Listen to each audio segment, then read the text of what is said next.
আজ শেয়ার করব অধিক ফলনের জন্য লাউ গাছে এই পর্যায়ে এসে আমি কি খাদ্য ব্যবহার করি এবং বর্তমানে বাহিরে দেয়া গাছগুলোর কি অবস্থা। মুম্বাই সে আয়া মেরা দোস্ত দোস্ত কো সালাম করো। ভাইরে ভাই, আমার কি অবস্থা তা নিশ্চয়ই দেখতেই পাচ্ছেন। আমার মুখে মাস্ক, চোখে চশমা, আজকে ভীষণ হাই পলিন যাচ্ছে।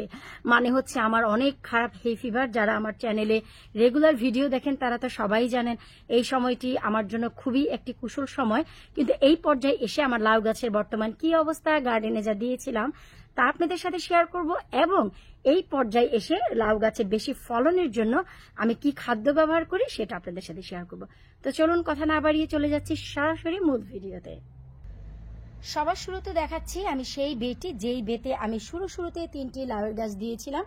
1G কাটিং এর পর আমি ফিতা দিয়ে বেঁধে দিয়েছিলাম। সেই গাছগুলো কিন্তু অলমোস্ট এখন মাচার উপরে। আর এই যে আমি একটু দেখাচ্ছি, এই যে এই পাশ থেকে দেখুন, আপনারা কিন্তু ফিতাগুলো দেখতে পাবেন। তারপর কতগুলো সেকেন্ড জেনারেশন বের হয়েছে, কতগুলো ছেলে ফুল এসেছে। সো এই হচ্ছে এ পাশে আমি 3টি গাছ দিয়েছিলাম, সেই 3টি গাছের এই অবস্থা।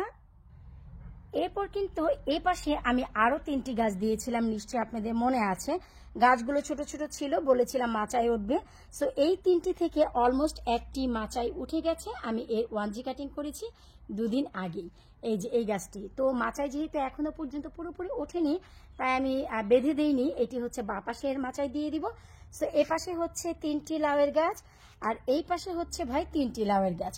আর এই যে কর্নার, এই কর্নারে দিয়েছিলাম আরো 2টি লাউয়ের গাছ আর এই দুটি হচ্ছে জোড়া বোটা লাউয়ের গাছ। সো এই যে দেখতে পাচ্ছেন বর্তমানে লাউ গাছগুলোর অবস্থা, ডগা পাতা সবকিছু আপনারা একটু ভালো করে দেখতে পারেন যে এই গাছের পাতাগুলো কিন্তু একেবারেই সতেজ আছে এবং এই যে গাছ, এই গাছের পাতাগুলো কিন্তু একেবারেই সতেজ আছে। এই যে দেখুন, কোনো প্রকারের কোনো ক্ষয়ক্ষতি এই 5টি গাছে কিন্তু হয়নি। এরপর নতুন করে এ পটে আমি আরো 2টি গাছ দিয়েছিলাম, আলহামদুলিল্লাহ। এই যে দেখতে পাচ্ছেন এই 2টি গাছেরও কিন্তু কোনো ক্ষয়ক্ষতি হয়নি। এখন যেহেতু সামার টাইম, অনেক বেশি মাছি ঘোরাঘুরি করে, সো মাছি বসলেই পাতাগুলো নষ্ট হবে। এগুলো আমরা সবাই জানি যারা বাগান করি, সো এটি নিয়ে ওয়ারি হওয়ার কিছুই নেই। আবার এই পাশে যেখানে হচ্ছে আমার কালো কচু, এখন আপনারা দেখুন কালো কচুর কত মুখ বের হয়েছে। এই যে একটি, এই যে তারপর ওই যে দেখুন একটা কর্নারেও বের হচ্ছে, আলহামদুলিল্লাহ। সো এই যে পাশটি যেখানে আমার সেচি শাক রয়েছে, এই যে দেখুন সেচি শাকের বে, আর কত বড় বড় এই যে দেখুন ডগাগুলো হয়েছে। বলেছিলাম না যে এই ডগাগুলো আমার ওই বেতে চলে যাবে আর এই পাশের ডগাগুলো ওই ফেঞ্চ ধরবে। সো এই পাশেও দেখুন আমি একটি লাউ গাছ দিয়েছি মেন মাটিতে, কারণ হচ্ছে সামারে হলিডেতে গেলে যেন টবের গাছ নষ্ট হলেও মেন মাটিটা যেন কিছু সাপোর্ট দেয়। কারণ গাছপালার জন্য তো ভাইয়া জীবন থেমে থাকবে না, বাচ্চা কাচ্চার শখ আহ্লাদ সেগুলো তো আর থেমে থাকবে না, তাই না? সো এই হচ্ছে আমার বর্তমানে সবগুলো লাউয়ের গাছ। আমার কথা বলতে এত বেশি কষ্ট হচ্ছে কারণ আমার কিন্তু মুখে মাস্ক পরার অভ্যাস নেই, তো অনেক খারাপ হচ্ছে। তারপর আমি ভিডিওটি এই জন্য শেয়ার করছি যেন আপনাদের উপকারে আসে। এরপর এই যে দেখতে পাচ্ছেন এই পাশে 3টি লাউয়ের গাছ, নিচ দিক থেকে কোনো পাতা নেই। আমি কিন্তু পাতা দিয়ে ভর্তা করে খেয়েছিলাম, যার একটি ভিডিও শেয়ার করেছিলাম। আর এই যে কিছু কিছু পাতা দেখুন যে হলুদ হয়ে গেছে, টানা 9 দিন যাবৎ বৃষ্টি হচ্ছে, এটা একেবারেই ন্যাচারাল। আপনাদের গার্ডেনের গাছে যদি মনে হয় যে এমন হয়েছে, আপনারা একটি কাজ করতে পারেন, সেটা কি আমি ভিডিও শেষে বলে দিব। যেমন যদি দেখেন যে অনেকগুলো পাতা নষ্ট হয়ে যায়, nothing to worry about it. এদেশে বৃষ্টি এবং ঠান্ডায় এইরকম হওয়াটা একেবারেই স্বাভাবিক। আপনারা দেখবেন যে উপরের দিকে সেকেন্ড জেনারেশন, থার্ড জেনারেশনের যে লিঙ্কগুলো সেইগুলো ঠিক আছে কিনা। বেসিক্যালি আমরা একেবারে এই মাচা থেকে নিয়ে এই মাটি পর্যন্ত সবগুলো পাতা এমনি ফেলে দিব। এগুলো ঠান্ডাতে হবেই আর একটানা বৃষ্টিতে এটা হবে, রৌদ্রের কোনো বংশ নেই। পাতা এটা হওয়া একেবারেই স্বাভাবিক, এর মানে এই না যে কোনো রোগ ধরেছে, এটা হচ্ছে ঠান্ডার জন্য।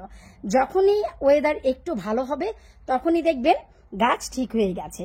এখন এই গাছের আরো কিছু ইমপ্রুভমেন্ট আমি আপনাদের দেখাচ্ছি। আলহামদুলিল্লাহ, আলহামদুলিল্লাহ। এই দেখুন ম্যাজিক। আমি কিছুদিন আগেই কিছুটা পটাশ দিয়েছিলাম, যার ফলে এই যে দেখতে পাচ্ছেন আলহামদুলিল্লাহ এখানে আমার 2টি লাউ এসেছে। শুধু এখানে না, আমি জানি যে আমার আরো বেশ কিছুটা লাউ এসেছে। এই যে দেখুন আলহামদুলিল্লাহ, এই যে দেখুন আমার লাউ চলে এসেছে এখানে। এগুলি কিন্তু মাত্র এই যে ডালটি, এটি কিন্তু আপনার সেকেন্ড জেনারেশনের ডালগুলো বের হয়েছে। কারণ ওই যে দেখুন মাথায় আমি ফার্স্ট জেনারেশনের পর কিন্তু কাটিং এর পর ফিতা বেঁধে দেই। তারপর সাইড থেকে যে মাত্র ব্রাঞ্চ বের হয়েছে, এই যে দেখুন ব্রাঞ্চটি এখান থেকে মাত্র এই পর্যন্ত, এইখানেই আপনার 2টি লাউ এসেছে। এখন এই 2টি লাউয়ের ভিতরে যেটি দেখবে একটু হেলদি আমি সেটা রাখবো, আর যেটা একটু হেলদি কম মনে হবে আমি নিজে থেকেই ছিঁড়ে ফেলবো। অনেক লোভ করার চাইতে হেলদি লাউ অনেক বেশি ভালো। আর এখানে আপনার 2টি করে লাউ আসা একেবারেই স্বাভাবিক। এগুলো হচ্ছে জোড়া বটা লাউ। আলহামদুলিল্লাহ এই হচ্ছে 2024-এর ফার্স্ট লাউ আমার কাছে।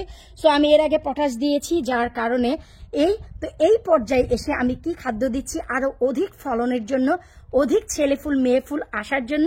চলুন আজকে তাই দেখাচ্ছি। আলহামদুলিল্লাহ এই হচ্ছে একটি সার, এটি হচ্ছে আমার চ্যানেলের একটি স্পেশাল ম্যাজিক সার বলতে পারেন। এটি হচ্ছে আমার চ্যানেলের লিকুইড টিএসপি সার, যার ভিডিও শেয়ার করেছি গাছপালা গার্ডেনিং শুরু হওয়ার আগেই এই 2024-এ, যেন এই লিকুইড টিএসপিটি আপনারা বানিয়ে রাখতে পারেন। এতে প্রচুর পরিমাণে পটাশ এবং ফসফরাস রয়েছে, যার ফলে এখন গাছে অধিক মাত্রার ফুল আনবে এবং ফলগুলো টিকিয়ে রাখবে ফুলগুলো। এই যে দেখুন শুধু মাটির নিচে এইভাবে আপনাদের দিয়ে দিলেই বেশ হয়ে গেল। যেখানে যেখানে গাছ আছে সেখানে সেখানে এই যে দেখুন এগুলি দিয়ে দিলাম। আমি 1 লিটার সার ব্যবহার করলাম মাত্র 6টি গাছে। এই যে দেখুন, কারণ এ গাছেও ফুল এসেছে ছেলে ফুল, তাই আমি এ গাছে দিলাম। আর পেছনের গুলোতে আসেনি, তাই আমি এখনো পর্যন্ত দেইনি। আলহামদুলিল্লাহ আমি এর আগে যখন একেবারে অধিক বৃষ্টি হচ্ছিল তখন আমি শুকনো টিএসপি দিয়ে গিয়েছিলাম, যার ভিডিও আমি আপনাদের সাথে শেয়ার করেছিলাম কিভাবে শুকনো টিএসপি বানাতে হয়। আর আজকে আমি ব্যবহার করলাম হচ্ছে লিকুইড টিএসপি। এখন অনেকেই আমাকে এই টিএসপির মিনিংটা জানতে চেয়েছেন। এটা আর কিছুই না, এটা হচ্ছে ট্রিপল সুপার ফসফরাস, যার ভিতরে আপনার প্রচুর পরিমাণে ম্যাগনেসিয়ামও রয়েছে, পটাশিয়ামও রয়েছে, ফসফরাসও রয়েছে। সো এমন একটি এলিমেন্ট দিয়ে আমার এই সারটি বানানো ঘরোয়াভাবে, কারণ আপনারা যদি চান বাইরে থেকে কিনেও আপনারা দিতে পারেন, তবে আমি তা করছি না। অনেক বেশি হাঁসফাঁস লাগছে, আমি এখনই ভিডিওটি শেষ করে দিব। তো আশা রাখছি লাউ গাছে অধিক ফলনের জন্য আপনারা এই লিকুইড টিএসপিটি এই সময় ব্যবহার করবেন, যেন প্রচুর পরিমাণে ছেলে মেয়ে ফুল দুটোই সমান আসে। শুধু মেয়ে ফুলই আশা করবেন না, ছেলে ফুল না হলে কিন্তু মেয়ে ফুলগুলো টিকিয়ে রাখা খুবই মুশকিল। আর এই যে পাতাগুলো নিচের দিক থেকে 4-5টি হলুদ হয়েছে, এটি নিয়ে ওয়ারিও করবেন না, কারণ ঠান্ডা বৃষ্টিতে এটা হওয়া একেবারেই ন্যাচারাল। আগামী 2 সপ্তাহে সবার গার্ডেনের সবার গাছপালা ঠিক হয়ে যাবে। আমার গার্ডেনও প্রায় 2টি ধুন্দুলের গাছ মরে গেছে বৃষ্টিতে, যেহেতু এগুলো অনেক লতালো গাছ, অনেক বেশি আপনার ছোট ছোট, তো মরে যাওয়াটাই স্বাভাবিক। আমি বাইরে দিয়ে দিয়েছিলাম, কারণ লাস্ট উইকে একটি ট্রিপে গিয়েছিলাম বেলজিয়াম, নিশ্চয়ই আপনারা অনেকেই দেখেছেন। সো চিন্তা করলাম ঘরে রেখে এই 40 ডিগ্রি তাপমাত্রায় মেরে ফেলানোর চাইতে আমি মেন মাটিতে দিয়ে যাই। সো মাটিতে পটে দিয়েছি বেশ কয়েকটি, তার ভিতরে আমার একটি ধুন্দুলে গাছ মরে গেছে। সো ইটস ওকে, এগুলো আমাদের মেনে নিতে হবে, কারণ ওয়েদারের উপর কারো কোনো হাত নেই। আল্লাহ পাক যতটুকু আপনাকে রিজিকে দিবে সেগুলো সব টিকে যাবে। না হয়তো আপনারা যারা বাংলাদেশে এমন ফল করেন, আম গাছ, জাম গাছ, লিচু গাছ, আম গাছে কোটি কোটি বোল আসে, ছোট ছোট ফুল আসে, কিন্তু ঝড় বৃষ্টি এবং কালবৈশাখী যে ঝড় হয় এপ্রিল মাসে, তাতে কিন্তু শত শত ফুল পড়ে যায় আম গাছের, কিন্তু সেইগুলোই টিকে যায় যেগুলো আপনাদের রিজিকে আল্লাহ রেখেছে। সো আমি এটুকুই বিশ্বাস করি, আমি এতে মোটেও ওয়ারি না গাছ কেন এমন হয়ে যাচ্ছে। আমি আমার গাছের যত্ন করছি সময় উপযোগী। যখন বৃষ্টি ছিল আমি শুকনো টিএসপি দিয়েছি, এখন বৃষ্টি নেই কিন্তু অনেক ডাব, তাই আমি দিয়ে গেলাম হচ্ছে 1 লিটার লিকুইড টিএসপি সার, তাও আবার লাউ গাছ 6টিতে, এটিতে আর ওটিতে। মনে রাখতে হবে আপনাদের এই টিএসপি সারটি সপ্তাহে একবার ব্যবহার করতে হবে যদি আপনারা অধিক লাউ পেতে চান। সো বিদায় নিচ্ছি রে ভাই আজকের মতন। আল্লাহ হাফেজ। মুম্বাই সে আয়া মেরা দোস্ত, দোস্ত কো সালাম করো।